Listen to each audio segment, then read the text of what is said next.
بھارتی افواج میں ہندو انتہا پسندی یا سیاست میں دلچسپی اب کوئی معیوب بات نہیں ہے، کیونکہ بھارتی مسلح افواج باضابطہ طور پر ہندوتوا نظریے سے جڑی ہوئی ہیں۔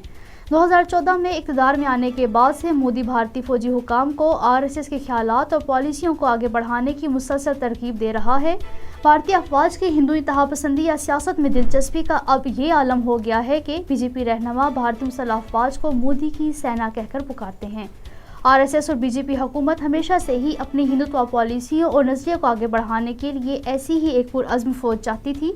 سابق بھارتی فوجی سربراہ جہانی جنرل بپن راوت کو ہندوتوا نظریے کی حمایت کی وجہ سے ہی بھارت کے پہلے چیف آف ڈیفنس اسٹاف کے طور پر ترقی دی گئی تھی۔ البتہ المیہ یہ ہے کہ بھارت میں 14% مسلمانوں کی آبادی میں صرف 2% مسلمان ہی بھارتی مسلح افواج میں خدمات انجام دے رہے ہیں، جبکہ بھارتی انٹیلیجنس ایجنسیوں میں بامشکل ہی مسلمانوں کی کوئی نمائندگی ہے، حالانکہ بھارت سیکولرزم کا ڈھنڈورا پیٹتا رہتا ہے۔ بھارتی افواج کی شمالی کمان کے سابق سربراہ لیفٹیننٹ جنرل HS پناگ کا کہنا ہے کہ بھارتی افواج میں سیاسی عنصر ایک تشویشناک رجحان ہے۔ جنرل HS پناگ کا مزید کہنا ہے کہ بھارتی افواج کے اعلیٰ افسران مذہب اور حکمران جماعت BJP کے ساتھ بہت ہی قریبی تعلقات سے پہچانے جا رہے ہیں، خاص طور پر مقبوضہ جموں و کشمیر میں تعینات بھارتی افواج کا رویہ اس بات کی طرف واضح اشارہ ہے کہ کس طرح زعفرانیت یا ہندو انتہا پسندی اس کی صفوں اور رینک میں سرایت کر چکی ہے۔